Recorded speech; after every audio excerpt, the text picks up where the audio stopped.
എൻ്റെ പിതാവ് 40ഓളം വർഷം എന്നോടൊപ്പം ഉണ്ടായിരുന്നു. എനിക്ക് എൻ്റെ പിതാവിനെ സ്നേഹിക്കുവാൻ, എൻ്റെ പിതാവിന് എന്നെ സ്നേഹിക്കുവാൻ, എൻ്റെ പിതാവിൽ നിന്ന് അനേകം കാര്യങ്ങൾ പഠിക്കുവാൻ, മാതൃകയാക്കുവാൻ എല്ലാം ദൈവം എനിക്ക് ഭാഗ്യം തന്നു. എന്നാൽ എൻ്റെ പിതാവ് ഒരിക്കൽ പോലും എന്നോട് ഞാൻ നിൻ്റെ അപ്പനാണ് എന്നൊരു പദം ഉപയോഗിച്ച് ഞാൻ കേട്ടിട്ടില്ല. എൻ്റെ പിതാവ് ഒരിക്കൽ പോലും ഞാൻ നിൻ്റെ അച്ഛനാണ് അല്ലെങ്കിൽ ആ ഒരു നിലവാരത്തിലുള്ള ഒരു സംഭാഷണം പോലും എന്നോട് പറഞ്ഞിട്ടില്ല. പക്ഷേ എൻ്റെ പിതാവിൻ്റെ ഓരോ പ്രവൃത്തികളും എന്നിൽ പരിപൂർണമായൊരു ബോധ്യം തന്നു. അതെൻ്റെ പിതാവാണ്. എൻ്റെ പിതാവിൻ്റെ സ്നേഹം എനിക്ക് പരിപൂർണമായ ഒരു ധൈര്യം തന്നു. എൻ്റെ പിതാവ് എന്നുള്ള ആ ഒരു ധൈര്യം. ഞാൻ പലരോടും ചോദിച്ച ഒരു ചോദ്യമാണ്, നിങ്ങളുടെ പിതാവ് എത്രാമത്തെ വയസ്സിലാണ് മരിച്ചത്? അതിന്ന പ്രായത്തിലാണ്. അത്രയും നാള് നിങ്ങളുടെ പിതാവ് എപ്പോഴെങ്കിലും നിങ്ങളോട് ഞാൻ നിന്റെ അച്ഛനാടാ എന്നുള്ള നിലവാരത്തിൽ, അല്ലെങ്കിൽ ഞാൻ നിന്റെ പിതാവാണ് എന്ന നിലവാരത്തിൽ നിങ്ങളോട് ആരോടെങ്കിലും സംസാരിച്ചിട്ടുണ്ടോ? അല്ലെങ്കിൽ നിങ്ങൾക്ക് അങ്ങനെ എന്തെങ്കിലും അനുഭവമുണ്ടോ എന്ന് ഞാൻ ചോദിച്ചിട്ടുണ്ട്. എനിക്കത് വളരെ വളരെ രസകരമായിട്ട് തോന്നി. കാരണം ഒരാൾ പോലും എന്നോട് പറഞ്ഞില്ല ഞാനാണ് നിന്റെ പിതാവ് എന്ന്. ഒരു പിതാവും ഒരു മക്കളോടും, ഒരു മോളോടായാലും ഒരു മോനോടായാലും പറഞ്ഞതായിട്ട് ഞാൻ കേട്ടില്ല. ഒരുപക്ഷെ താങ്കളോട് പറഞ്ഞിട്ടുണ്ടാകാം. പക്ഷേ സ്നേഹിക്കാൻ അറിയുന്ന, കരുതാൻ അറിയുന്ന, മക്കൾക്ക് വേണ്ടി ജീവിക്കാൻ അറിയുന്ന, മക്കൾക്ക് വേണ്ടി ഏതറ്റം വരെയും പോകാൻ അറിയുന്ന ഒരു പിതാവിനും ഒരു മക്കളോടും ഞാനാണ് നിന്റെ പിതാവ് എന്ന് പറയേണ്ട ഗതികേട് വരില്ല. ഞാനിത് പറയുമ്പോൾ ആർക്കെങ്കിലും പിതാവില്ലാത്ത ജീവിതത്തിലൂടെ കടന്നു പോയിട്ടുണ്ടെങ്കിൽ, ആരെങ്കിലും പിതാവുമായുള്ള ബന്ധത്തിൽ വളരെ വേദനിപ്പിക്കുന്ന അനുഭവങ്ങളിലൂടെ കടന്നു പോയിട്ടുണ്ടെങ്കിൽ ദയവായി ക്ഷമിക്കുക. ഞാനൊരു ഉദാഹരണം താങ്കൾക്ക് അടുത്ത് ഞാൻ പറയാൻ പോകുന്ന കാര്യം ഒന്ന് മനസ്സിലാക്കാനായിട്ട് മാത്രം പറഞ്ഞു എന്ന് മാത്രം ദയവായി കരുതുക. അതുപോലെ തന്നെയാണ് കർത്താവായ യേശുക്രിസ്തു ഒരിടത്തും എക്സ്ക്ലൂസീവായിട്ട്, അതായത് ചില ആൾക്കാർ പറയുന്നത് പോലെ പുതിയ നിയമത്തിൽ സുവിശേഷങ്ങളിൽ ഞാൻ ദൈവമാണ്, എന്നെ ആരാധിക്ക് എന്ന നിലവാരത്തിൽ യേശുക്രിസ്തു ഒരിടത്തും പറഞ്ഞിട്ടില്ല. എന്നാൽ വളരെ താഴ്മയോടെ പറയട്ടെ, യേശുക്രിസ്തുവിൻ്റെ ജനനത്തിൽ യേശുക്രിസ്തുവിനെ ദൂതന്മാർ ആരാധിക്കുന്നതായിട്ട് നമുക്ക് കാണാൻ കഴിയുന്നുണ്ട്. യേശുക്രിസ്തുവിൻ്റെ ജനന സമയത്ത് ആട്ടിടയന്മാർ യേശുക്രിസ്തുവിനെ ആരാധിക്കുന്നതായിട്ട് നമുക്ക് കാണാൻ കഴിയുന്നുണ്ട്. യേശുക്രിസ്തുവിനെ വിദ്വാൻമാർ, ദ വൈസ് മെൻ, അവർ യേശുക്രിസ്തുവിനെ വണങ്ങുന്നതായിട്ട്, സാഷ്ടാംഗം വീണ് യേശുക്രിസ്തുവിനെ ആരാധിക്കുന്നതായിട്ട് നമുക്കവിടെ കാണാൻ കഴിയുന്നുണ്ട്. അത് മാത്രമോ, ഈ വിദ്വാൻമാർ ആദ്യം വന്നിട്ട് ചോദിച്ച ചോദ്യം ഹെരോദാവിനോടാണ്, അതായത് ആ ദേശത്തെ രാജാവിനോട്. എന്താ ചോദിച്ചതെന്നറിയാവോ? യഹൂദന്മാരുടെ രാജാവായി പിറന്നവൻ എവിടെ എന്ന്. അതായത് യഹൂദന്മാരുടെ രാജാവാകാൻ പോകുന്ന ശിശു എവിടെ എന്നല്ല ചോദിച്ചത്, യഹൂദന്മാരുടെ രാജാവായി പിറന്നവൻ എവിടെ എന്ന് ആ രാജ്യം ഭരിക്കുന്ന രാജാവിനോട് ചോദിക്കുകയാണ്. രാജാവ് ഭ്രമിച്ചുപോയി. എന്നാൽ യേശുക്രിസ്തുവിന് മാത്രം ഈ രാജാവ് രാജകൊട്ടാരത്തിൽ ജനിച്ചില്ല, പകരം പശുത്തൊഴുത്തിൽ ജനിച്ചു. വളരെ രസകരമാണ്. പക്ഷേ പശുത്തൊഴുത്തിൽ ജനിച്ചിട്ടും ഈ രാജാവെന്ന് തന്നെ അറിയപ്പെട്ടു. മനസ്സിലാക്കണം, അത് തന്നെയാണ് യേശുക്രിസ്തുവിൻ്റെ ഏറ്റവും വലിയ മഹത്വവും. ദൈവമായിരുന്നു, എന്നാൽ ദൈവമെന്ന് പറഞ്ഞില്ല. പക്ഷേ ദൈവമാണ് എന്ന് തൻ്റെ പ്രവൃത്തിയിലൂടെ ഇന്നും ലോക അവസാനത്തോളവും തെളിയിച്ചുകൊണ്ട് ഇരിക്കുകയാണ്. ഞാനിത് പറയുമ്പോൾ പ്രിയപ്പെട്ടവരെ, പല വ്യക്തികളും മരിച്ചു പോകുന്ന അനുഭവത്തിൽ നിന്ന് തിരിച്ചു വന്ന് അവർ അവരുടെ സാക്ഷ്യം പറയുന്നത്, നിങ്ങൾക്ക് ഇൻ്റർനെറ്റിൻ്റെ കാലമാണല്ലോ, നിങ്ങൾക്ക് നിയർ ഡെത്ത് എക്സ്പീരിയൻസ്, ഒരാൾ മരിച്ചിട്ട് തിരിച്ചു വന്നു, അവർ യേശുവിനെ കണ്ടു എന്നെല്ലാം പറയുന്ന അനേകം സാക്ഷ്യങ്ങൾ കാണാം. നിങ്ങളത് വിശ്വസിച്ചാലും ഇല്ലെങ്കിലും ഞാൻ നിങ്ങളോട് പറയുന്ന ഈ കാര്യവുമായി ബന്ധപ്പെട്ട് എനിക്കത് പറയേണ്ടതുള്ളത് കൊണ്ട് മാത്രം ഞാൻ നിങ്ങളോട് പറയുകയാണ്. അതായത് അങ്ങനെ പറയുന്ന പല പ്രിയപ്പെട്ടവരെന്നല്ല, എല്ലാവരും കാണുന്നത് അനുഭവിക്കുന്നത് ഒരേ ദൈവത്തെയാണ്, അത് യേശു ക്രിസ്തുവാണ്. ഒന്ന്. മറ്റൊരു ഭാഗവും കൂടി ഞാൻ പറഞ്ഞുകൊള്ളട്ടെ. അനേക ആയിരങ്ങളുടെ സാക്ഷ്യം യൂട്യൂബ്, ഫേസ്ബുക്ക്, സോഷ്യൽ മീഡിയയിൽ എവിടെയാണെങ്കിലും നിങ്ങൾക്ക് കാണാൻ കഴിയും. ആയിരങ്ങൾ, പതിനായിരങ്ങൾ, ലക്ഷങ്ങളുടെ സാക്ഷ്യം. എന്താണെന്നറിയാമോ? സത്യസന്ധമായ ദൈവം ആര്? അതായത് സത്യവാനായ ദൈവം ആര്? അങ്ങനൊരു ദൈവമുണ്ടെങ്കിൽ എനിക്കൊന്ന് വെളിപ്പെടുത്തി തരണം എന്ന് സത്യസന്ധമായിട്ട് ആത്മാർത്ഥമായിട്ട് ആ ദൈവത്തെ സ്വീകരിക്കുവാൻ, ആ ദൈവവുമായുള്ള ബന്ധത്തിലേക്ക് വരുവാൻ പരിപൂർണ മനസ്സോടെ തയ്യാറായി ദൈവത്തെ പരീക്ഷിക്കാനല്ല, സത്യസന്ധമായിട്ട് തന്നെ ആരെല്ലാം വിളിച്ചപേക്ഷിച്ചിട്ടുണ്ടോ അവർക്കെല്ലാം വെളിപ്പെട്ടിരിക്കുന്നത് ഒരേ ഒരു നാമമാണ്. അത് കർത്താവായ യേശുക്രിസ്തുവിൻ്റെ നാമം മാത്രമാണ്. അത് യേശുക്രിസ്തു മാത്രമാണ്. നിങ്ങൾക്ക് സംശയമുണ്ടെങ്കിൽ നിങ്ങളുടെ കയ്യിലിരിക്കുന്ന മൊബൈലിൽ ഞാൻ ഈ പറയുന്ന കാര്യങ്ങൾ അടിച്ചു നോക്കാം. നിങ്ങൾക്ക് നൂറ് കണക്കിനുള്ള സാക്ഷ്യങ്ങൾ നിങ്ങൾക്ക് ലഭിക്കും. അതെല്ലാം നമുക്ക് മാറ്റിവെക്കാം. ഇനി മറ്റൊരു കാര്യം കൂടി ഞാൻ പറയാം. അനേക ലക്ഷം ജനങ്ങൾക്ക് സ്വപ്നങ്ങളിൽ യേശുക്രിസ്തു വെളിപ്പെടുന്നുണ്ട്. അതായത് യേശുക്രിസ്തുവിനെ കുറിച്ച് അറിയാൻ ഒരു സാധ്യതയുമില്ലാത്ത ഒരു സ്ഥലത്ത് ആരും യേശുക്രിസ്തുവിനെ കുറിച്ച് ഒന്നും പറയാൻ സാധ്യതയില്ലാത്തിടത്ത്, ഒരു രീതിയിലും യേശുക്രിസ്തുവിന്റെ വാക്ക് പറയാൻ ധൈര്യം കാണിക്കാത്ത സ്ഥലത്ത് യേശുക്രിസ്തു താൻ ലോകസ്ഥാപനത്തിന് മുൻപേ തിരഞ്ഞെടുത്തിരിക്കുന്നവരുടെ ഹൃദയത്തിൽ, മനസ്സിൽ, സ്വപ്നങ്ങളിലൂടെ വെളിപ്പെടുന്നുണ്ട്. നിങ്ങൾക്ക് സംശയമുണ്ടെങ്കിൽ ഈ കാര്യവും നിങ്ങൾക്ക് ഇന്റർനെറ്റിൽ അനേക ആയിരം ടെസ്റ്റിമോണീസ്, സാക്ഷ്യങ്ങൾ നിങ്ങൾക്ക് പരിശോധിക്കാവുന്നത് ആണ്. ഞാൻ ഈ സംസാരിക്കുന്നതെല്ലാം ഈ കാലഘട്ടത്തിൽ നടക്കുന്ന കാര്യങ്ങൾ ആണ്. യേശുക്രിസ്തു വെറും കഥയാണ് എന്ന് പറയുന്നവർ ഉണ്ട്. താങ്കൾക്കത് പറയാം, താങ്കൾ അത് വിശ്വസിക്കുക. യാതൊരു തടസ്സവും ആർക്കുമില്ല. അതിൻ്റെ പേരിൽ ആരും താങ്കളെ ഒന്നും ചെയ്യില്ല. എന്നാൽ വളരെ രസകരമായി പറയട്ടെ, യേശുക്രിസ്തു വെറും കഥയാണ് എന്ന് യേശുക്രിസ്തുവിൽ വിശ്വസിക്കാത്ത, യേശുക്രിസ്തുവിനെ ഇഷ്ടപ്പെടാത്ത ചരിത്രകാരന്മാർ സാക്ഷ്യപ്പെടുത്തുന്നത് യേശുക്രിസ്തു വെറും കഥ അല്ല, ചരിത്രത്തിൽ ഇടം നേടിയ ചരിത്ര പുരുഷൻ തന്നെയാണ് യേശുക്രിസ്തു എന്നാണ്. യേശുക്രിസ്തുവിനെ അറിയാൻ, അനുഗമിക്കാൻ, യേശുക്രിസ്തുവിന്റെ ശിഷ്യനാകുവാൻ, യേശുക്രിസ്തുവിൽ വിശ്വസിപ്പാൻ, യേശുക്രിസ്തുവിനെ സ്നേഹിപ്പാൻ കഴിയാത്ത ചരിത്രകാരന്മാർ പോലും പറയുന്നത് യേശുക്രിസ്തു ജീവിച്ചിരുന്നു, യേശുക്രിസ്തു സത്യമായിരുന്നു എന്ന് തന്നെ ആണ്. യേശുക്രിസ്തുവിന് വേണ്ടി ജീവനെ കൊടുത്തവരാണ് യേശുക്രിസ്തുവിൻ്റെ ശിഷ്യന്മാർ. മാത്രവുമല്ല, യേശുക്രിസ്തുവിൻ്റെ കാലം മുതൽ ഈ 2026 വരെയും ഈ മാർഗമാണ് ഏറ്റവും അധികം പീഡനത്തിന്, പെർസിക്യൂഷന് വിധേയമാകുന്നത്.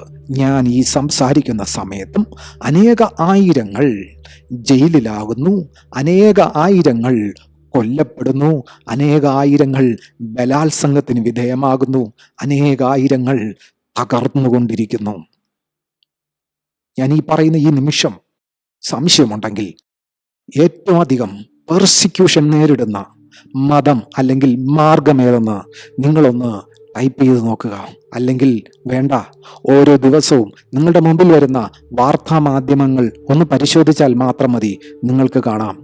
എന്നാൽ വളരെ താഴ്മയോടെ പറയട്ടെ, കർത്താവിൻ്റെ കാലം മുതൽ ഈ കാലഘട്ടം വരെയും ഈ മാർഗത്തെ തകർക്കാൻ നോക്കിയിട്ടും ഈ മാർഗമാണ് ലോകത്തിലെ തന്നെ ഏറ്റവും അധികം ശക്തമായി വളർന്നുകൊണ്ടിരിക്കുന്ന മാർഗം. ഈ മാർഗം വളരുന്നത്, സ്തോത്രം, ഒരു കുടുംബത്തിൽ ഒരു വ്യക്തി ക്രിസ്ത്യാനിയായി ജനിച്ചതുകൊണ്ട് അല്ല. അതായത് ഈ മാർഗം വളരുന്നത് ജനസംഖ്യ വർധനവിലൂടെയല്ല. ഈ മാർഗം വളരുന്നത് യേശുക്രിസ്തുവിനെ സ്വീകരിക്കുന്ന ഓരോ പ്രിയപ്പെട്ടവരിലൂടെയും ആണ്. ഈ മാർഗത്തിൻ്റെ വളർച്ച ലോകത്തെ ഒരു ഏജൻസിക്കും ഈ മാർഗത്തിൻ്റെ വളർച്ചയുടെ കണക്ക് നിങ്ങളോട് കൃത്യമായി പറയാൻ കഴിയില്ല.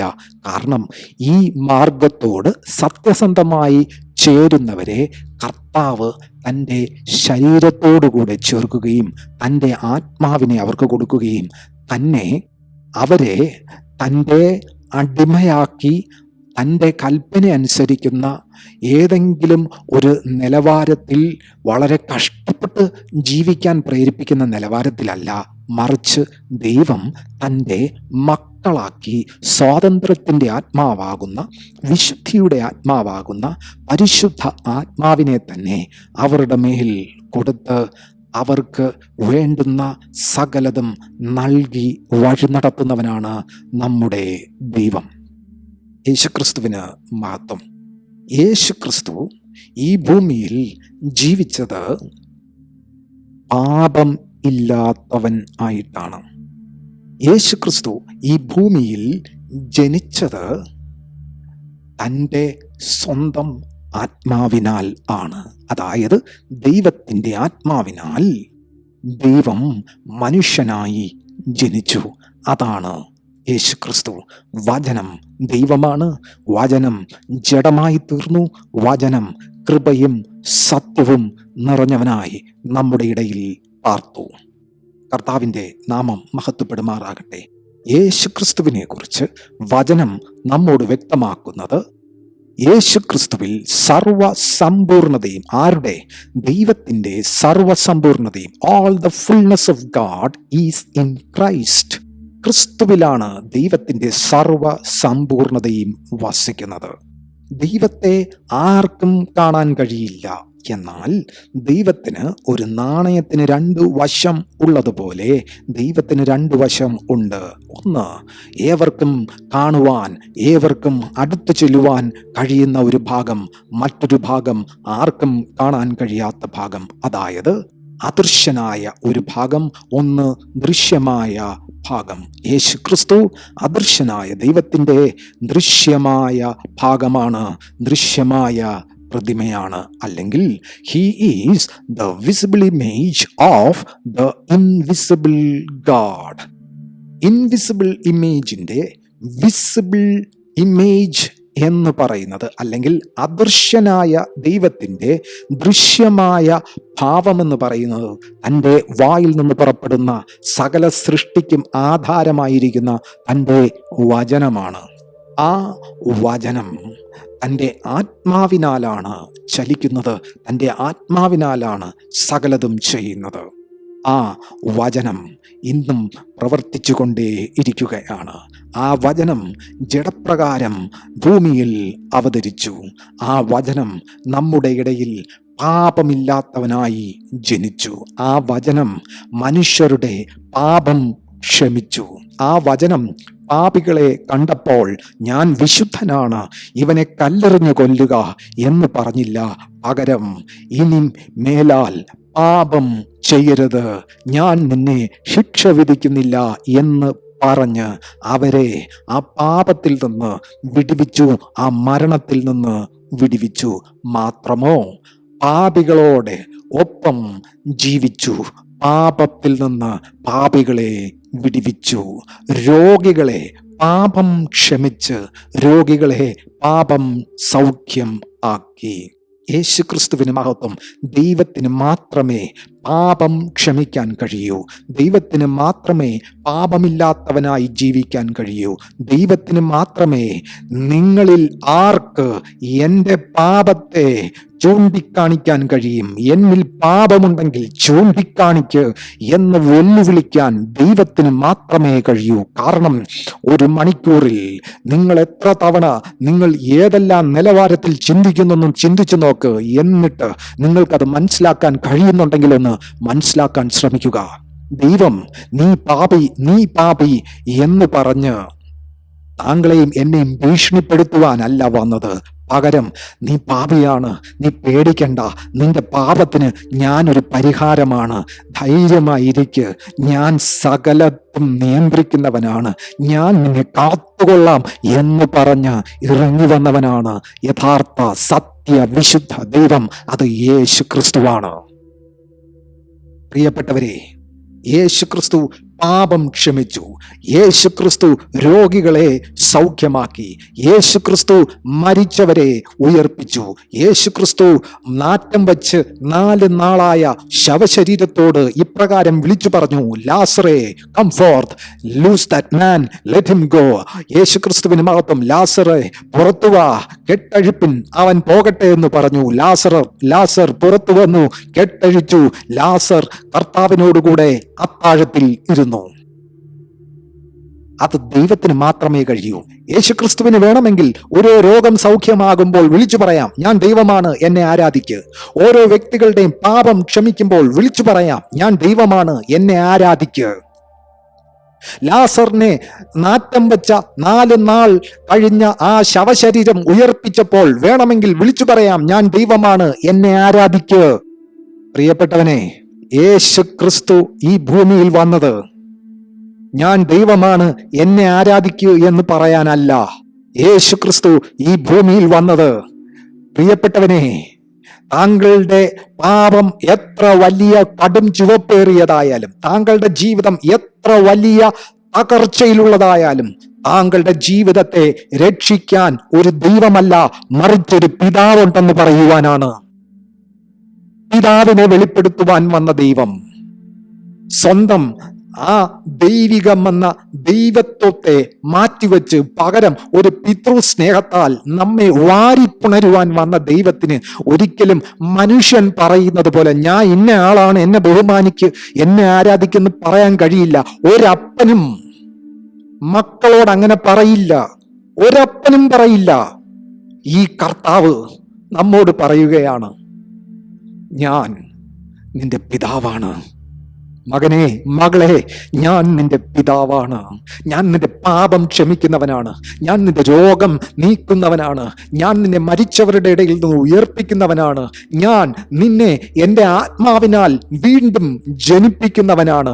ഞാൻ നിത്യജീവനാണ്. ഞാൻ അത്ഭുത മന്ത്രിയാണ്. ഞാൻ വീരനാം ദൈവമാണ്. ഞാൻ നിത്യപിതാവാണ്. ഞാൻ സമാധാന പ്രഭുവാണ്. ഞാനാകുന്നവനാണ്. ഞാൻ വഴിയാണ്. ഞാൻ സത്യമാണ്. ഞാൻ ജീവനാണ്.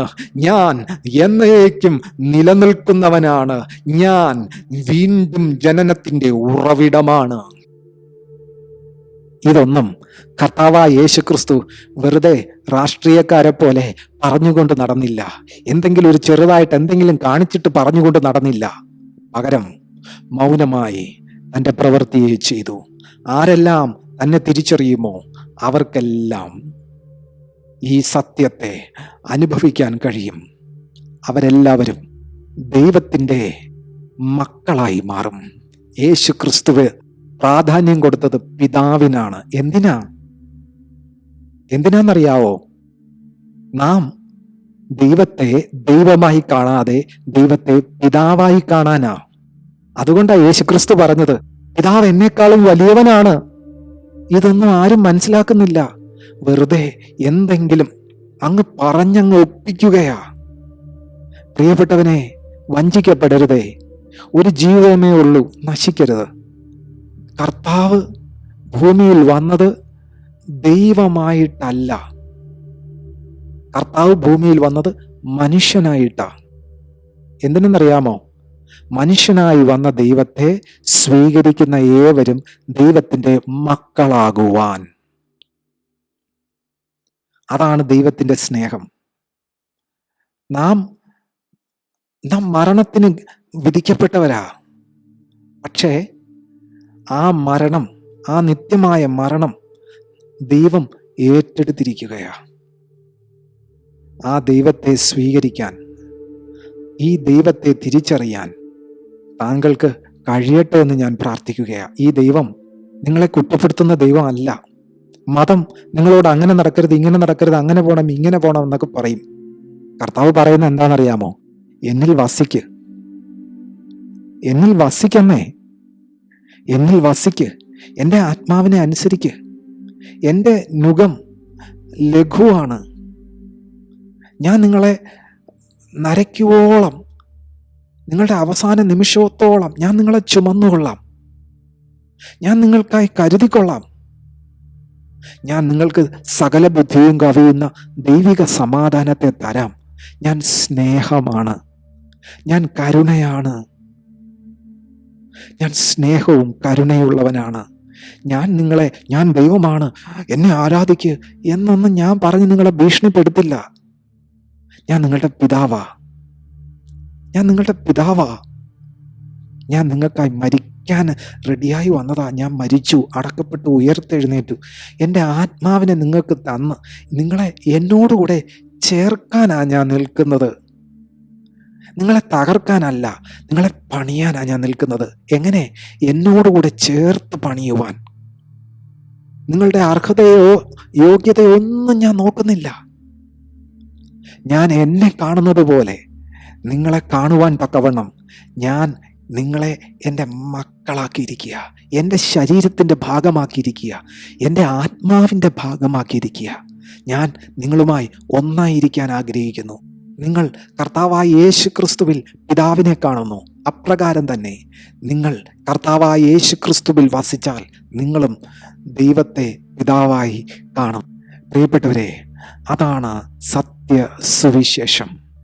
പ്രിയപ്പെട്ടവരെ, ഈ പറഞ്ഞത് നിങ്ങൾക്ക് ഇഷ്ടപ്പെട്ടോ, നിങ്ങൾ എങ്ങനെ എടുക്കുന്നു എന്നൊന്നും എനിക്കറിയില്ല. പക്ഷെ ആർക്കെങ്കിലും സംശയങ്ങളുണ്ടോ? ഫോൺ നമ്പറുണ്ട്, വിളിക്ക്. പ്രാർത്ഥന ആവശ്യമുണ്ടോ? വിളിക്ക്. ഞാൻ സത്യസന്ധമായി കർത്താവിനെക്കുറിച്ച് നിങ്ങളോട് സംസാരിക്കാം. രോഗികളായിട്ടുണ്ടോ? ഏതെങ്കിലും വിഷയത്തിലാണോ? ഞാൻ പ്രാർത്ഥിക്കാം. കർത്താവ് കരുണ ചെയ്യട്ടെ. God bless you.